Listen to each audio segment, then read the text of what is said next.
Hello दोस्तों, welcome to my channel. मैं हूं आलोक और आप देख रहे हैं एक युवा यूट्यूब चैनल। आज हम पढ़ेंगे साधारण ब्याज। सबसे पहले हम साधारण ब्याज से रिलेटेड सारे कंसेप्ट समझेंगे और उसके बाद उससे रिलेटेड जो भी महत्वपूर्ण प्रश्न बनते हैं वो सारे कवर करेंगे। तो सबसे पहले हम आज की क्लास शुरू करते हैं और देखते हैं कि पहले हम ये समझ लेते हैं कि ये जो साधारण ब्याज शब्द है उसमें ये जो ब्याज है उसका मतलब क्या होता है, यानी ब्याज क्या होता है ये समझेंगे। क्योंकि ब्याज दो तरह की होती है। आज की क्लास में हम साधारण ब्याज कवर करेंगे।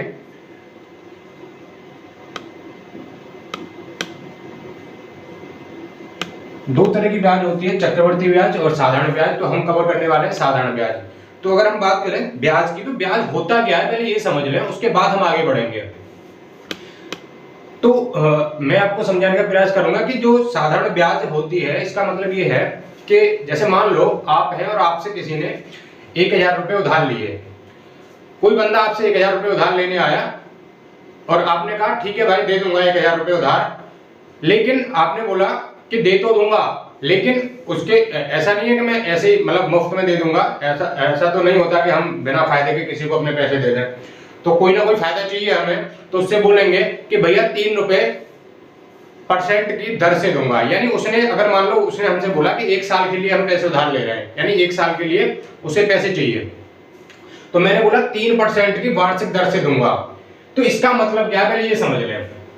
तो ब्याज तो ये है कि जब वो मुझे वापस देगा, तो जो आपसे उसने पैसे उधार लिए, जब वो आपको वापस करने आएगा तो वो कुछ एक्स्ट्रा पैसे देगा। यानी जो मान लो उसने 1000 रुपये उधार लिए और 1000 से एक्स्ट्रा पैसे वो आपको वापस करेगा 1 साल बाद, तो जितने रुपए एक्स्ट्रा देगा वही हमारी ब्याज होती है।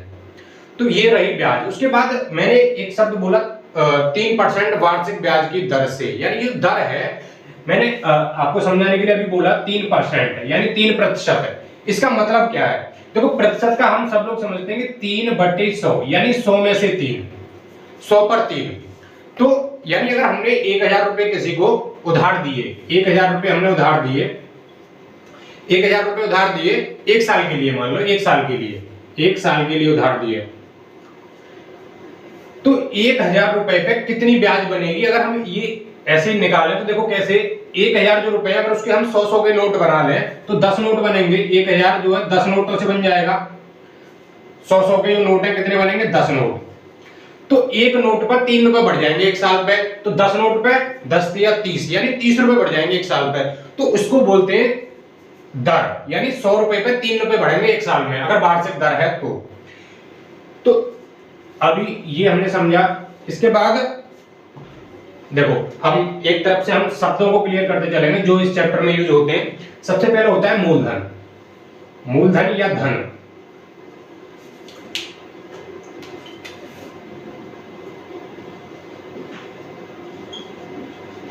ये जो मूलधन होता है उसका मतलब क्या है? जैसे मैंने अभी बोला कि आपसे किसी ने 1000 रुपए उधार लिए, तो जितने रुपए उधार लिए या दिए या लिए जो भी, तो वो होता है हमारा क्या? मूलधन। यानी 1000 रुपए हो गया मूलधन।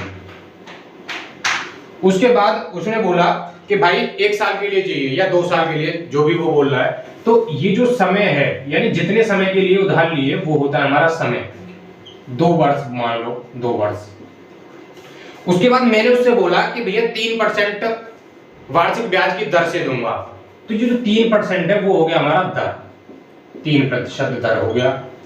उसके बाद एक शब्द आता है जो हम पढ़ रहे हैं ब्याज, यानी साधारण ब्याज, क्योंकि हम साधारण ब्याज पढ़ रहे हैं। तो ये जो ब्याज निकल के आएगी वो क्या होगी वो अभी निकालेंगे, समझ में आएगा। उसके बाद एक और शब्द होता है मिश्र धन। ये जो मिश्र धन बनता है वो क्या है? मिश्र धन का मतलब होता है कि जितने उसने हमसे रुपए उधार लिए उसके बाद जो ब्याज बढ़ी उन दोनों को जब वो वापस करेगा मिला के, वो होता है मिश्र धन। यानी मूलधन प्लस ब्याज बराबर होता है मिश्र धन, बराबर मिश्र धन होता है। तो जो साधारण ब्याज है इसको हम ऐसे जनरली निकालने की कोशिश करें तो देखो कैसे करेंगे। ये जो ब्याज निकल के आएगी, सबसे पहले हम एक तरफ से फॉर्मूले कवर कर लेते हैं कि जो फॉर्मूले हैं वो कौन कौन से बनते हैं। यहाँ हमने यहाँ एक मिश्र धन समझा, ये भी अगर साधारण ब्याज के फॉर्मूले की बात करें, जब हम ब्याज निकालते हैं, साधारण ब्याज बराबर होता है मूलधन गुणा दर गुणा समय बटे 100, ये होता है साधारण ब्याज। अगर इस फॉर्मूले से अगर मैं इस साधारण ब्याज को निकालूं तो देखो कैसे निकलेगी। मूलधन है हमारा 1000 रुपए, गुणा दर है हमारी 3% गुणा समय हमारा 2 वर्ष और बटे में 100 फॉर्मूले में होता है। 2 जीरो से 2 जीरो कट गई, उसके बाद 3 दूनी 6 और 6 जाए 60, यानी 60 रुपए ये हमारी क्या बन गई, ब्याज बन गई। यानी ये क्या होगी हमारी 60 रुपए ब्याज हो गई। उसके बाद जब वो मुझे वापस देगा 2 साल बाद तो कितने रुपए देगा, 1000 तो पहले जो लेके गया था वो, उसके बाद 60 रुपए हमारी ब्याज हो गई। तो यानी 1060 रुपए वो वापस करेगा, तो इसको बोलेंगे हम मिश्रधन। आशा करता हूं आपको ये समझ में आया होगा इतना। इसके बाद ये जो हमने पहला फॉर्मूला कवर किया, उसके बाद ये हो गया पहला फॉर्मूला। इसके बाद अगर हमें दर निकालनी हो, यानी दर, रेट जिसे बोलते हैं, अगर हमें दर निकालनी है तो प्रश्न में हमें ऐसा कुछ दे रखा होगा जिससे हम दर निकाल पाए, यानी ब्याज दे रखी होगी या फिर ऐसी चीजें दे रखी होंगी जिससे हम ब्याज निकाल लें। ब्याज होगी हमारे पास, मूलधन निकालने का तरीका होगा और उनका हम यूज करके दर निकालेंगे। तो जो फॉर्मूला बनता है वो क्या होता है, ब्याज गुणा 100 बटे मूलधन गुणा समय, ये दर का फॉर्मूला हो गया। अगर उसके बाद हमें समय निकालना हो तो कैसे निकाल लेंगे, तो समय का जो फॉर्मूला होता है, समय बराबर ब्याज गुणा 100 बटे मूलधन गुणा दर। बस इन दोनों में क्या अंतर है, यहां दर थी तो यहां समय था, यहां समय तो यहां दर, बस ये चेंज होता है इसमें। उसके बाद ये 3 चीज हो गई और एक जो हमने पढ़ा था, जो हमें मिश्रधन चाहिए होता है तो मूलधन और ब्याज को जोड़ देते हैं। तो जो मेन फॉर्मूले वो हमारे कौन से, ये 3 फॉर्मूले हैं, इनसे हम साधारण ब्याज को कवर करेंगे। ये तो हमारा रहा कंसेप्ट जो हमने समझा, साधारण ब्याज क्या होती है, दर क्या होती है, समय क्या होता है, उसके फॉर्मूले हमने समझ लिए। अब इसके बाद हम प्रश्न करना शुरू करेंगे तो हमें समझ आएगा कि किस तरह से प्रश्न बनते हैं और किस तरह से प्रश्न होते हैं। तो अगर हम प्रश्न की बात करें, मान लो 4000 रुपए का 11 वर्ष के लिए 4000 रुपए है हमारे पास, इसको मैं साफ कर देता हूं यहां से। प्रश्न है हमारे पास 4000 रुपए का 11 वर्ष में 15% वार्षिक ब्याज की दर से साधारण ब्याज कितना होगा। बहुत साधारण प्रश्न है, इतना सरल अक्षर आते नहीं है, लेकिन हम क्योंकि समझ रहे हैं चीजों को तो सरल की तरफ से आगे बढ़ेंगे। तो पहला उसने दे रखा है हमें मूलधन, मूलधन कितना दे रखा है, 4000 रुपए, मूलधन 4000 रुपए दे रखा है। उसके बाद उसने बोला कि 11 वर्ष में, यानी समय हो गया हमारे पास 11 वर्ष, फिर 15% वार्षिक ब्याज की दर से, यानी दर होगी हमारे पास 15%। जो चीजें हमें दे रखी है उनको हमने यहां लिख लिया। उसके बाद हमसे पूछा जा रहा है कि साधारण ब्याज कितना होगा। तो साधारण ब्याज पूछा जा रहा है 11 साल बाद, अगर कोई हमसे 4000 रुपए उधार लेता है 11 साल के लिए और 15% वार्षिक ब्याज की दर से हम उधार देते हैं, तो वो हमें 11 साल बाद कितने रुपए वापस करेगा। यानी हमें सबसे पहले ब्याज निकालनी है। तो ये जो साधारण ब्याज का फॉर्मूला वो हम लिख चुके हैं अभी। तो मूलधन है हमारा 4000 गुणा दर है हमारी 15 गुणा समय हमारा 11 साल अपॉन 100। तो 2 जीरो से 2 जीरो कट गई और 15 चौका होते हैं 60 और 1 जीरो ये वाली, उसके बाद 11 ये हमारा मल्टीप्लाई में, इसके बाद 11 छक्के 66 और ये 2 जीरो। तो ये जो निकल के आया वो क्या आया, हमारा ब्याज निकल के आ गया, साधारण ब्याज। और जब मिश्रधन की बात होगी कि मिश्रधन वापस कितने करेगा, हमने पूछा मिश्र वापस कितने करेगा, यानी मिश्रधन हमें निकालना है। तो मिश्रधन होता है मूलधन प्लस ब्याज। तो मूलधन तो हमारा था 4000 रुपए प्लस 6600 रुपए हमारा हो गया ब्याज। जब इसको हम ऐड करेंगे तो 0 0 6 और 6 4 10, यानी इतने रुपए वो हमें वापस करेगा। तो ये हमारा मिश्रधन निकल के आएगा। ये तो बहुत साधारण प्रश्न था जो हमने किया। इसके बाद किस तरह के प्रश्न बनते हैं, देखिए एक प्रश्न ये है हमारे सामने कि 800 रुपए का ब्याज 4 वर्षों में कितने प्रतिशत सालाना ब्याज की दर से 160 रुपए होगा। यानी 800 रुपए का ब्याज, यानी मूलधन हमारे पास 800 रुपए है, 800 रुपए का ब्याज, तो मूलधन हमारे पास 800 रुपए है,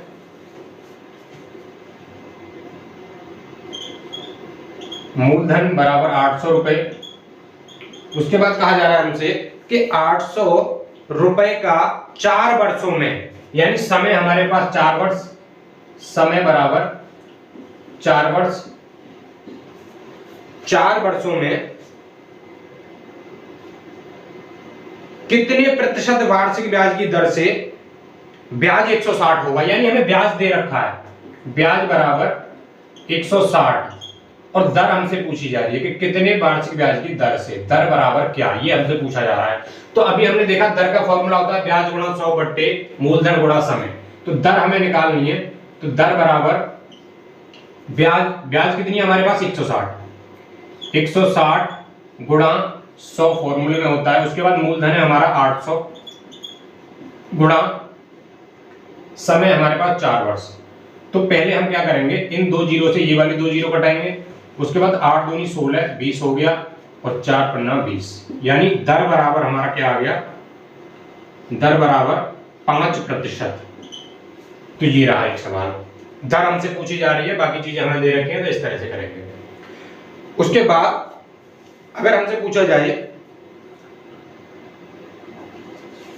मान लो ये हमारे पास कितने समय में, यानी अब ये समय वाला सवाल है हमारे पास कि कितने समय में, अगर ये शुरुआत हो रही है कि कितने समय में 6 सही 1/4%, यानी दर हमें दे रखी है, दर बराबर 6 सही 1/4%, यानी ये हमें मिक्स्ड फ्रैक्शन में हमें दर दे रखी है।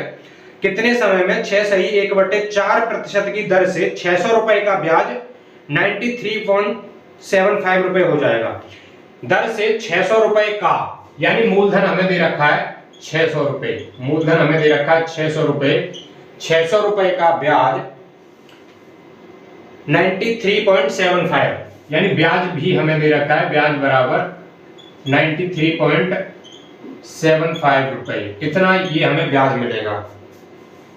पूछ रहा है एक बार दोबारा सुनो प्रश्न को, कितने समय में 6 सही 1/4% की दर से 600 रुपए का ब्याज 93.75 यानी 93.75 रुपए हो जाएगा। ये हमें निकालना है कितने समय में, यानी हमसे पूछा जा रहा है समय, तो समय बराबर क्या, ये हमसे पूछा जा रहा है। तो समय का फॉर्मूला लिख लेते हैं, समय का फॉर्मूला हमें पता है, समय बराबर होता है ब्याज गुणा 100 बटे मूलधन गुणा दर।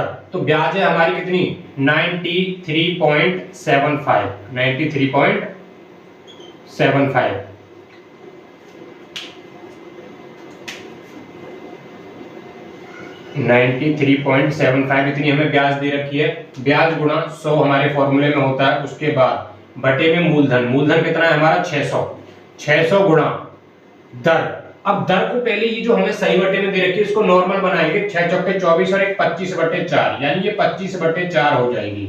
तो इसको अगर हम यहाँ 25/4 लिख लेते हैं, अगले स्टेप में करेंगे, क्योंकि इसलिए ऐसे इसलिए बता रहा हूँ क्योंकि आपके समझ में आए। देखो 93.75 इंटू 100, ये जो 4 है नीचे ये ऊपर पहुंच जाता है, यानी 4 यहाँ पहुंच गया, अपॉन में 600 गुणा 25। अब इसको अगर सॉल्व करें तो ये जो दो जीरो है इससे ये दशमलव हटेगा, इन दो जीरो से ये दशमलव हट जाएगा, यानी 9375 हो गया, इंटू में 4 है हमारे पास, अपॉन में 600 गुणा 25। सबसे पहले इसको काट लेते हैं हम, 4 एकन 4 और 4 पन्ना 20 और एक जीरो, यानी 150 बार ये कट गया। इसके बाद इसको काटेंगे 5 से, 5 5 25, 5 एकन 5, 4 बचे और 5 अट्ठे 40, 5 सत्ते 35 और 5 25, फिर काटेंगे 5 एकन 5, 5 तिया 15, 3 बचे, 5 सत्ते 35, 2 बचे, 5 25, ये खत्म। इसके बाद अभी 150 बच रहा है, इसको भी 5 से काटेंगे हम, 5 तिया 15, ये हो गया उसके बाद 5 सत्ते 35, 2 बचे 5 25, 5 छिंगे 30, 5 एकन 5 और 2 बचे 5 25, यानी 15/6 आया हमारा। 15/6 अब ये 3 से कट जाएगा, 3 दूनी 6 और 3 पंजे 15, यानी 5/2 वर्ष ये हमारा समय निकल के आ गया। 5/2 वर्ष। अगर इसको हम पॉइंट में लिखें तो 2 एकन 2, 2 दूनी 4 और 2 पंजे 10, यानी 2.5 साल, 2.5 वर्ष इतना समय लगेगा। तो इस तरह से समय वाला फॉर्मूला होगा। इसके बाद एक प्रश्न बनता है कि कोई धन 5 वर्ष में अपने का दोगुना हो जाता है। इस तरह से भी प्रश्न बनता है। इस प्रश्न को मैं पूरा लिख दे रहा हूं, इसको मिटा रहा हूं, फिर आपको समझ में आएगा। कोई धन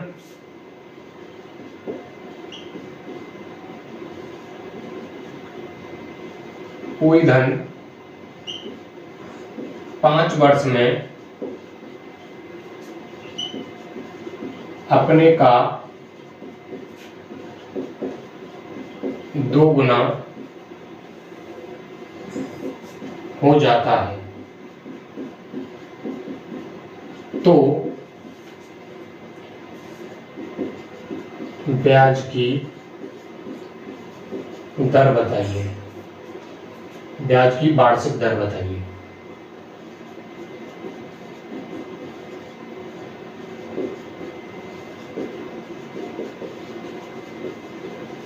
इस तरह का प्रश्न बनता है। इसमें क्या करेंगे कि कोई धन 5 वर्ष में अपने का दोगुना हो जाता है। कितना हो जाता है? दोगुना। कोई धन, हमें ये भी नहीं पता कि धन कितना, यानी मूलधन भी हमें नहीं पता कि कोई धन 5 वर्ष में, समय हमें दे रखा है 5 वर्ष, कोई धन हमें पता नहीं है, कोई धन 5 वर्ष में अपने का दोगुना हो जाता है तो ब्याज की वार्षिक दर बताइए। क्या पूछा जा रहा है? दर पूछी जा रही है हमसे। तो इस कंडीशन में हम क्या करेंगे, इसको समझेंगे। देखो, धन हमारे पास है नहीं तो हम थोड़ी देर के लिए मान लेते हैं कि जो धन है वो 100 रुपए है। तो माना मूलधन बराबर 100 रुपए, मूलधन हो गया 100 रुपए। उसके बाद हमसे कहा जा रहा है कि 5 वर्ष में, तो समय बराबर 5 वर्ष, अपने का दोगुना, अपने का मतलब जितना वो खुद है उसका दोगुना हो जाता है। तो अभी हमने माना मूलधन 100, तो दोगुना हो जाएगा, यानी मिश्र धन, जो हमारा मिश्र धन होगा वो 200 हो जाएगा। दोगुना होके इसका जब दोगुना करेंगे, गुणा 2 करेंगे तो 200 हो जाएगा। मिश्र धन हो गया 200। तो ब्याज की दर, तो जब हमारे पास मिश्र धन है, मूलधन है, तो ब्याज निकाल लेंगे। तो जो ब्याज होता है, ब्याज बराबर मिश्र धन में से मूलधन घटा देंगे, यानी 200 माइनस 100 बराबर 100 रुपए हमारी ब्याज आ गई। ये ब्याज आ गई हमारी 100 रुपए। अब हमारे पास ब्याज है, मूलधन है, समय है, और हमें चाहिए क्या? दर। तो जो दर होती है, तो दर का फॉर्मूला भी हमने बताया था, दर बराबर ब्याज गुणा 100 बटे मूलधन गुणा समय। तो ब्याज कितनी आई हमारी निकल के? हमने 100 माना मूलधन, तो ब्याज भी 100 आ गई, दोगुना बोल रहा है तो 100 ब्याज हो गई 100, और फॉर्मूले पे यहां हमारे पास 100 होता है, ये ब्याज हो गई 100। मूलधन भी हमने 100 माना था। उसके बाद समय 5 वर्ष था, तो 100 से 100 कट गया, 5 दूनी 10 यानी 20। तो ये जो दर निकल के आई, दर बराबर 20% हमारी निकल गया। इस तरह का सवाल ऐसे होगा। अगर यही इस सवाल को थोड़ा सा और बदल दे कि कोई धन 5 वर्ष में अपने का दोगुना हो जाता है तो ब्याज, मान लो अगर यहां से ये चेंज हो जाए कि कोई धन 5 वर्ष में अपने का दोगुना हो जाता है तो कितने समय में 5 गुना होगा? तो कितने समय में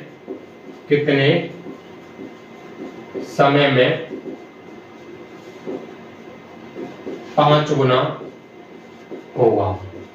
अगर यही सवाल यहां से ये बदल गया तो इसको कैसे करेंगे? इतना हमने कवर कर लिया पहले। कोई धन 5 वर्ष में अपने का दोगुना हो जाता है तो कितने समय में 5 गुना होगा? तो दर तो हमें पता लग गई 20%, इसी सवाल की। अगर ये वाला सवाल हम करें तो दर हमें 20% पता लग गई। उसके बाद हमें क्या चाहिए? अब वो कह रहा है कि अगर कितने समय में 5 गुना हो जाएगा, तो अब हमें जो हमने 2 गुना किया था, अब करेंगे उसको 5 गुना। क्या करेंगे? 5 गुना।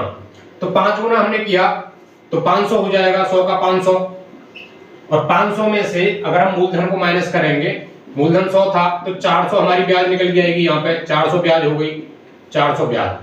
अब 400 ब्याज है हमारी, तो हमें क्या चाहिए, अब समय निकालना है। तो समय बराबर ब्याज, ब्याज कितनी आई हमारी 400, क्योंकि 5 गुना बोल रहा है वो, ब्याज गुणा 100 बटे मूलधन, मूलधन तो 100 ही है हमारा, और दर तो हमने निकाल ली थी 20%, यहाँ हमने 20 लगा दिया, तो 100 से 100 कट गया, एक जीरो से एक जीरो कट गई, 2 दूनी 4, तो समय कितना आ गया 20 वर्ष। तो इस तरह के सवाल इस तरह से हम करेंगे। तो ये जो आज का हमारा जो चैप्टर था साधारण ब्याज, आशा करता हूँ आपके समझ में आया होगा, और इस तरह के प्रश्न बनते हैं और फॉर्मूले आपके सामने थे, इस तरह से हम इन प्रश्नों को करते हैं। तो आज की वीडियो में बस इतना ही, मिलते हैं अगली क्लास में। अगर मेरी वीडियो अच्छी लगी हो तो वीडियो को कर देना लाइक और चैनल को कर देना सब्सक्राइब। वीडियो देखने के लिए बहुत बहुत धन्यवाद।